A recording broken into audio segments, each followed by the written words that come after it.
आपने कभी सोचा है कि वो सीक्रेट क्या है जो कुछ लोगों को हर सिचुएशन में काम रखता है, हर चैलेंज में स्ट्रांग रखता है, हर रिलेशनशिप में लविंग रखता है? वो कौन सा एक फॉर्मूला है जो सारी प्रॉब्लम्स को सॉल्व कर सकता है, चाहे वो करियर की हो, रिलेशनशिप्स की हो या खुद के साथ की? आज मैं आपको बताने जा रहा हूँ गौर गोपाल दास की बुक लाइफ्स अमेजिंग सीक्रेट के बारे में, जो एक सिंपल लेकिन प्रोफाउंड विजडम शेयर करती है। वो विजडम जो आपकी पूरी ज़िंदगी को ट्रांसफॉर्म कर सकती है। ये कोई कॉम्प्लिकेटेड फिलॉसफी नहीं है, कोई इम्पॉसिबल प्रैक्टिस नहीं है, बस एक पर्सपेक्टिव शिफ्ट है जो एवरीथिंग चेंज कर देती है। अगले 25 मिनट में आप समझेंगे कि असली खुशी कहाँ है, असली सक्सेस क्या है और कैसे एक सिंपल प्रिंसिपल को फॉलो करके आप अपनी लाइफ को कम्प्लीटली ट्रांसफॉर्म कर सकते हैं। तो तैयार हो जाइए एक ऐसी जर्नी के लिए जो सिंपल है लेकिन लाइफ चेंजिंग है। तो सुनिए, कहानी शुरू होती है हैरी से। हैरी एक टिपिकल यंग प्रोफेशनल है, अच्छी job, decent salary, comfortable life, लेकिन वो हैप्पी नहीं है। एक्चुअली वो बहुत फ्रस्ट्रेटेड है। उसे लगता है कि लाइफ अनफेयर है, कि लोग उसे अप्रिशिएट नहीं करते, कि वो डिज़र्व करता है ज़्यादा, better job, better salary, better recognition. Harry constantly complain करता है। ऑफिस में काम ज़्यादा है तो प्रॉब्लम, बॉस डिमांडिंग है तो प्रॉब्लम, कॉलीग्स कोऑपरेटिव नहीं है तो प्रॉब्लम।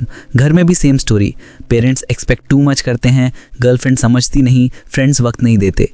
बेसिकली हैरी की नज़र में पूरी दुनिया प्रॉब्लमैटिक है, बस वो खुद परफेक्ट है।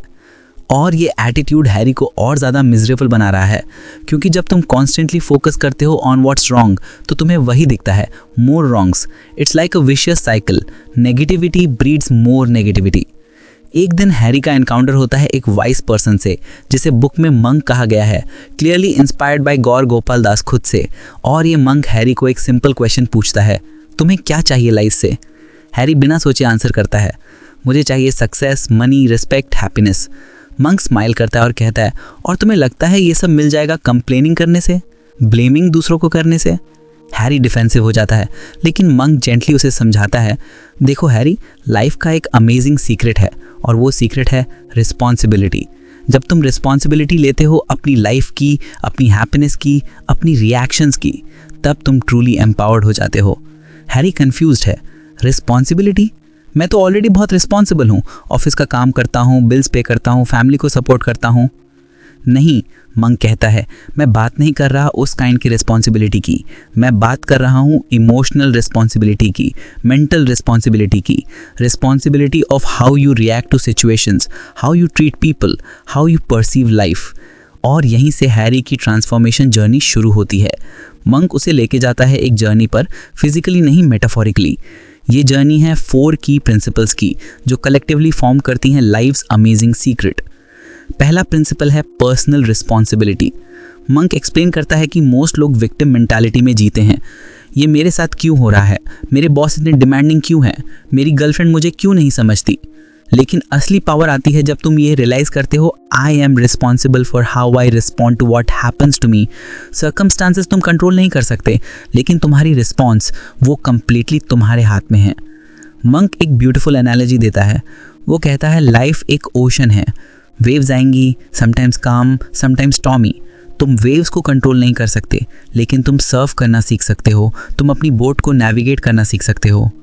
और ये माइंडसेट शिफ्ट पावरफुल है, क्योंकि जब तुम विक्टिम बनना स्टॉप करते हो और ओनरशिप लेना स्टार्ट करते हो, तो सडनली तुम पावरलेस नहीं रहते। तुम रियलाइज़ करते हो कि हाँ, सिचुएशन डिफ़िकल्ट है, लेकिन मैं चूज़ कर सकता हूँ कि मैं कैसे रिएक्ट करूँ, मैं चूज़ कर सकता हूँ कि मैं इससे क्या सीखूँ। और हैरी को ये इनिशियली रेजिस्ट करने का मन करता है, क्योंकि विक्टिम बनना ईजी है, तुम्हें ब्लेम कोई और को कर सकते हो, लेकिन मंक जेंटली उसे पुश करता है ट्राई करने के लिए। तो हैरी एक एक्सपेरिमेंट करता है। ऑफिस में अगली बार जब उसका बॉस उसे एक्स्ट्रा वर्क देता है, हैरी की पहली इंस्टिंक्ट है कंप्लेन करने की, लेकिन वो पॉज लेता है। वो सोचता है कि मैं इसे कैसे डिफरेंटली देख सकता हूँ। मे बी ये एक अपॉर्चुनिटी है कुछ नया सीखने की, मे बी बॉस मुझ में ट्रस्ट करता है इसलिए मुझे इंपॉर्टेंट वर्क दे रहा है। और जस्ट इस सिंपल रिफ्रेम हैरी के एंटायर एक्सपीरियंस को चेंज कर देती है। वो स्टिल एक्स्ट्रा आवर्स काम करता है, लेकिन अब वो रिजेंटफुल नहीं फील कर रहा, वो एम्पावर्ड फील कर रहा है। दूसरा प्रिंसिपल है excuses versus solutions. Monk Harry को बताता है कि मोस्ट लोग एक्सपर्ट्स हैं एक्सक्यूजेस बनाने में। आई वुड एक्सरसाइज लेकिन मेरे पास टाइम नहीं है, I would learn new skill लेकिन I am too tired, I would improve my relationship लेकिन दूसरा पर्सन नहीं बदलता। और ये एक्सक्यूजेस हमें स्टक रखते हैं, क्योंकि हर एक्सक्यूज़ एक वे है रिस्पॉन्सिबिलिटी अवॉइड करने का। मंक कहता है सक्सेसफुल लोग और अनसक्सेसफुल लोग में ये फ़र्क नहीं है कि उन्हें प्रॉब्लम्स नहीं आती, फ़र्क यह है कि सक्सेसफुल लोग एक्सक्यूजेस नहीं बनाते, वो सॉल्यूशंस फाइंड करते हैं। वो हैरी से पूछता है तुम कहते हो तुम्हारे पास टाइम नहीं है एक्सरसाइज करने का, लेकिन क्या तुमने जेन्युइनली ट्राई किया है? क्या तुम 15 मिनट अर्ली वेकअप कर सकते हो? क्या तुम लंच ब्रेक में थोड़ा वॉक कर सकते हो? या तुम सिंपली प्रेफर कर रहे हो ना करना और फिर एक्सक्यूज़ बना रहे हो? ये अनकंफर्टेबल क्वेश्चन है, लेकिन हैरी को रियलाइज़ होता है मंक सही कह रहा है। वो एक्सक्यूजेस बना रहा था, एक्चुअली उसके पास ऑप्शंस थे, लेकिन वो चूज़ कर रहा था इजी पाथ। तो हैरी डिसाइड करता है अब से जब भी उसे कोई प्रॉब्लम आएगी वो पहले एक्सक्यूजेस नहीं सोचेगा, पहले वो सोचेगा क्या पॉसिबल सॉल्यूशंस हैं, मैं क्या कर सकता हूँ। एंड अमेजिंगली जब वो ये माइंडसेट अडॉप्ट करता है तो सॉल्यूशंस एक्चुअली दिखने लगते हैं। तीसरा प्रिंसिपल है सेल्फ अवेयरनेस और सेल्फ इम्प्रूवमेंट। मंक हैरी को समझाता है कि मोस्ट लोग अपनी पूरी लाइफ दूसरों को जज करने में बिता देते हैं। वो पर्सन इतना सेल्फिश है, ये कॉलीग इतना लेजी है, लेकिन वो रेयरली इंट्रोस्पेक्ट करते हैं कि मैं कैसा हूँ, मेरी क्या फ्लॉज हैं, मैं कैसे बेटर बन सकता हूँ। मंक एक पावरफुल प्रैक्टिस इंट्रोड्यूस करता है, डेली रिफ्लेक्शन। हर रात सोने से पहले 10 मिनट निकालो और रिफ्लेक्ट करो, आज क्या अच्छा गया, क्या मैंने अच्छे डिसीजंस लिए, क्या मैंने लोगों के साथ अच्छा बिहेव किया और क्या बेटर हो सकता था, कहाँ मैं गलत था, कल मैं क्या डिफरेंटली कर सकता हूँ। इनिशियली हैरी को ये एक्सरसाइज बोरिंग लगती है, लेकिन जब वो कंसिस्टेंटली करने लगता है तो वो नोटिस करता है पैटर्न्स। वो रियलाइज़ करता है ओह मैं हर बार डिफेंसिव हो जाता हूँ जब कोई मुझे क्रिटिसाइज़ करता है, मे बी मैं ज़्यादा ओपन माइंडेड हो सकता हूँ, या मैं अपनी गर्लफ्रेंड की बात पूरी सुनता नहीं हूँ, मैं बीच में ही अपनी ओपिनियन दे देता हूँ, मे बी मैं बेटर लिसनर बन सकता हूँ।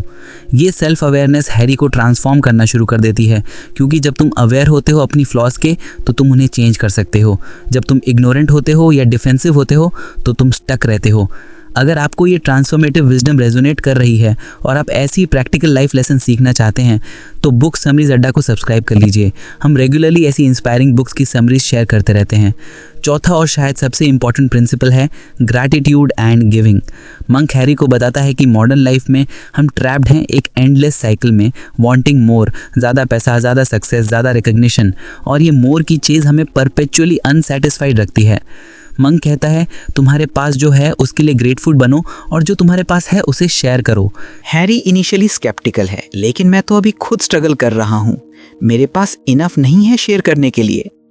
मंक स्माइल करता है, गिविंग का मतलब सिर्फ मनी देना नहीं है, तुम दे सकते हो अपना टाइम, अपना अटेंशन, अपनी काइंडनेस। एक स्माइल भी एक गिफ्ट है, एक कॉम्प्लीमेंट भी एक गिफ्ट है, किसी की हेल्प करना भी गिविंग है। और फिर मंक एक प्रोफाउंड ट्रूथ शेयर करता है, जब तुम देते हो तो तुम्हें ज़्यादा मिलता है, नॉट नेसेसरीली मटीरियली लेकिन emotionally, spiritually. Giving creates a sense of abundance. जब तुम देते हो तो तुम फील करते हो कि तुम्हारे पास इनफ है देने के लिए, और ये फीलिंग अबंडेंस की वो जेन्युइन हैप्पीनेस लाती है। हैरी को ये काउंटर इंट्यूटिव लगता है, लेकिन वो ट्राई करने का डिसाइड करता है। वो छोटे से शुरू करता है। ऑफिस में उसका एक जूनियर कॉलीग है जो स्ट्रगल कर रहा था एक प्रोजेक्ट में। नॉर्मली हैरी इग्नोर करता क्योंकि उसका काम नहीं है, लेकिन इस बार वो वॉलंटरली ऑफर करता है हेल्प के लिए। वो 1 घंटा निकालता है और उस कॉलीग को गाइड करता है, और सरप्राइजिंगली हैरी को फील होता है अमेजिंग। वो रियलाइज करता है helping someone gave him more Joy than anything he had done for himself recently. और बोनस, उस कॉलीग ने जेन्युइनली अप्रिशिएट किया और उनका रिलेशनशिप इंप्रूव हुआ। मंक इन 4 प्रिंसिपल्स को ब्यूटीफुली समराइज करता है। वो कहता है लाइफ्स अमेजिंग सीक्रेट ये है, be responsible, be solution oriented, be self aware, be grateful and giving. ये 4 प्रिंसिपल्स तुम्हारी लाइफ को कंप्लीटली ट्रांसफॉर्म कर सकते हैं, लेकिन ये ओवरनाइट नहीं होगा। ये एक जर्नी है, एक प्रैक्टिस है। और फिर मंक हैरी को एक और इम्पॉर्टेंट लेसन देता है, रिलेशनशिप्स। वो कहता है कि मॉडर्न वर्ल्ड में हम ट्रांजैक्शनल हो गए हैं रिलेशनशिप्स में भी। मैंने ये किया तेरे लिए तो तुझे ये करना चाहिए मेरे लिए, मैंने कॉल किया तो तुम्हें भी कॉल करना चाहिए। लेकिन जेन्युइन रिलेशनशिप्स ट्रांजैक्शनल नहीं होती, वो अनकंडीशनल होती हैं। तुम देते हो बिना एक्सपेक्ट किए, तुम केयर करते हो बिना काउंट किए।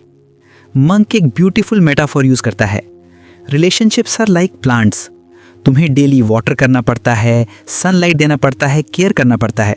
तुम प्लांट नहीं कर सकते और फिर एक्सपेक्ट कर सकते हो कि वो ऑटोमेटिकली ग्रो हो जाए। Similarly relationships need constant nurturing, communication, quality time, understanding, forgiveness, और ये एफर्ट तुम्हें कॉन्शियसली करना होगा। हैरी रिफ्लेक्ट करता है अपने रिलेशनशिप पर गर्लफ्रेंड के साथ। वो रियलाइज़ करता है वो टेक फॉर ग्रांटेड कर रहा था उसे। वो एक्सपेक्ट करता था कि वो समझे उसे बिना बताए। वो इरिटेट हो जाता था छोटी छोटी बातों पर। वो अप्रिशिएट नहीं करता था जो वो करती थी उसके लिए। तो हैरी डिसाइड करता है चेंज करने का। वो कॉन्शियसली एफर्ट डालने लगता है। वो प्रॉपरली लिसन करने लगता है। वो अप्रिशिएट एक्सप्रेस करने लगता है। वो छोटे जेस्चर्स करने लगता है। उसकी फेवरेट कॉफ़ी लाना, उसके साथ क्वालिटी टाइम स्पेंड करना विदाउट फ़ोन। और धीरे धीरे उनकी रिलेशनशिप ट्रांसफॉर्म होने लगती है। फाइट्स कम होने लगती हैं, अंडरस्टैंडिंग बढ़ने लगती है, कनेक्शन डीपन होने लगता है। मंक हैरी को एक और क्रिटिकल लेसन देता है, फॉरगिवनेस। वो कहता है कि हम सब ग्रजेस होल्ड करते हैं। किसी ने कुछ गलत कहा ईयर्स पहले, किसी ने हर्ट किया, किसी ने बीट्रे किया, और हम उस हर्ट को कैरी करते रहते हैं। मंक कहता है फॉरगिवनेस तुम दूसरे पर्सन के लिए नहीं करते, तुम खुद के लिए करते हो। क्योंकि जब तुम फॉरगिव नहीं करते तो तुम खुद को पॉइजन दे रहे हो। तुम अपनी ओन मेंटल पीस सैक्रिफाइस कर रहे हो। हैरी को याद आता है उसका एक पुराना फ्रेंड था जिसने उसे डिसअपॉइंट किया था, और हैरी ने कभी फॉरगिव नहीं किया। आज भी जब वो उस इंसिडेंट के बारे में सोचता है तो एंग्री फील करता है। मंक उसे चैलेंज करता है, क्या वो एंगर तुम्हें कुछ दे रहा है? क्या वो प्रोडक्टिव है या वो बस तुम्हें ड्रेन कर रहा है? हैरी रियलाइज करता है वो एंगर पॉइंटलेस है। वो इंसिडेंट ईयर्स पुराना है, उससे चिपके रहने से कुछ चीज़ नहीं होगा।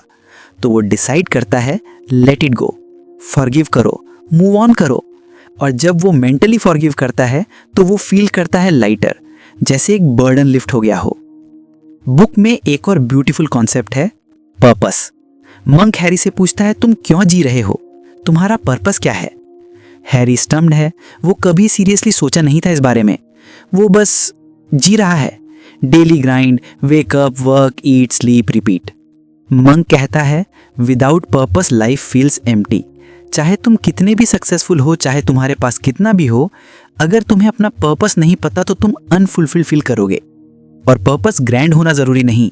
तुम्हारा पर्पस हो सकता है एक अच्छा पेरेंट बनना, अपनी कम्युनिटी में पॉजिटिव इम्पैक्ट डालना, अपनी क्रिएटिविटी शेयर करना। इंपॉर्टेंट ये है कि तुम्हारी डेली एक्शंस अलाइंड हो किसी बिगर मीनिंग के साथ। हैरी इंट्रोस्पेक्ट करना शुरू करता है। वो रियलाइज करता है उसे पैशनेट बनाता है हेल्पिंग पीपल। जब भी उसने किसी की जेन्युइनली हेल्प की है उसे फील हुआ है फुलफिलमेंट। तो वो डिसाइड करता है वो एक्टिवली लुक करेगा अपॉर्चुनिटीज हेल्पिंग की। May be mentoring juniors, may be volunteering, may be simply being more available for friends and family. और जैसे जैसे हैरी ये प्रिंसिपल्स अप्लाई करता है अपनी लाइफ में, वो नोटिस करता है रिमार्केबल चेंजेस। उसकी रिलेशनशिप्स इंप्रूव हो रही हैं, उसका करियर प्रोग्रेस कर रहा है, नॉट बिकॉज वो ज़्यादा कंप्लेन कर रहा है, बल्कि क्योंकि वो ज़्यादा रिस्पॉन्सिबल और सोल्यूशन ओरिएंटेड बन गया है। और सबसे इंपॉर्टेंट, वो हैप्पी फील कर रहा है, जेन्युइनली हैप्पी। नॉट बिकॉज उसकी सारी प्रॉब्लम सॉल्व हो गई हैं, बल्कि क्योंकि उसने अपना पर्सपेक्टिव चेंज किया है। बुक के एंड में मंक हैरी को एक और फाइनल विजडम देता है। वो कहता है लाइफ्स अमेजिंग सीक्रेट एक्चुअली बहुत सिंपल है। Take responsibility, focus on solutions, be self aware, be grateful, be giving. लेकिन सिंपल का मतलब इजी नहीं, ये डेली प्रैक्टिस है, डेली चॉइस है। हर मॉर्निंग जब तुम वेकअप करते हो तुम्हारे पास चॉइस होती है, आज मैं विक्टिम बनूंगा या विक्टर, आज मैं कंप्लेन करूंगा या कंट्रीब्यूट करूंगा, आज मैं टेक लूंगा या गिव करूंगा। और ये स्मॉल डेली चॉइसेस ये कंपाउंड हो जाती हैं, ये इवेंचुअली डिफाइन करती हैं कि तुम कौन बनोगे, तुम्हारी लाइफ कैसी होगी। तो दोस्तों, लाइफ्स अमेजिंग सीक्रेट फंडामेंटली एक बुक है पर्सनल ट्रांसफॉर्मेशन के बारे में। ये हमें रिमाइंड करती है कि खुशी एक्सटर्नल सर्कमस्टांसेस में नहीं है, वो इंटरनल स्टेट में है। सक्सेस दूसरों के वैलिडेशन में नहीं, वो अपने ओन ग्रोथ में है। पीस दूसरों को चेंज करने में नहीं, वो खुद को चेंज करने में है। और सबसे पावरफुल बात, ये सब हमारे कंट्रोल में है। हम नहीं कंट्रोल कर सकते कि दुनिया कैसी है, लोग कैसे हैं, लेकिन हम एब्सोल्युटली कंट्रोल कर सकते हैं कि हम कैसे रिस्पॉन्ड करते हैं, हम कैसे बिहेव करते हैं, हम कैसे जीते हैं। और गौर गोपाल दास की बाकी बुक्स की तरह ये बुक भी ब्यूटीफुली ब्लेंड करती है एंशिएंट विजडम को मॉडर्न प्रैक्टिकलिटी के साथ। ये प्रीची नहीं है, ये रिलेटेबल है। ये थ्रू स्टोरीज और एग्जाम्पल समझाती है कॉम्प्लेक्स कॉन्सेप्ट्स को। और पर्सनली मुझे लगता है हर यंग पर्सन को ये रीड करनी चाहिए, क्योंकि हम सब हैरी हैं किसी ना किसी लेवल पर, फ्रस्ट्रेटेड, कंप्लेनिंग, फीलिंग स्टक। लेकिन हम सब में पोटेंशियल है ट्रांसफॉर्म होने का, एम्पावर्ड बनने का। तो मेरे दोस्त, लाइफ का अमेजिंग सीक्रेट अब तुम्हें पता है। अब चॉइस तुम्हारी है। तुम इसे सिंपली नॉलेज की तरह रखोगे या तुम इसे एक्चुअली इम्प्लीमेंट करोगे, क्योंकि अल्टीमेटली विजडम का वैल्यू नहीं है अगर वो अप्लाइड नहीं है। तो आज से, अभी से एक रिस्पॉन्सिबिलिटी अपनी लाइफ की, अपनी हैप्पीनेस की, अपनी ग्रोथ की। Be the author of your own story.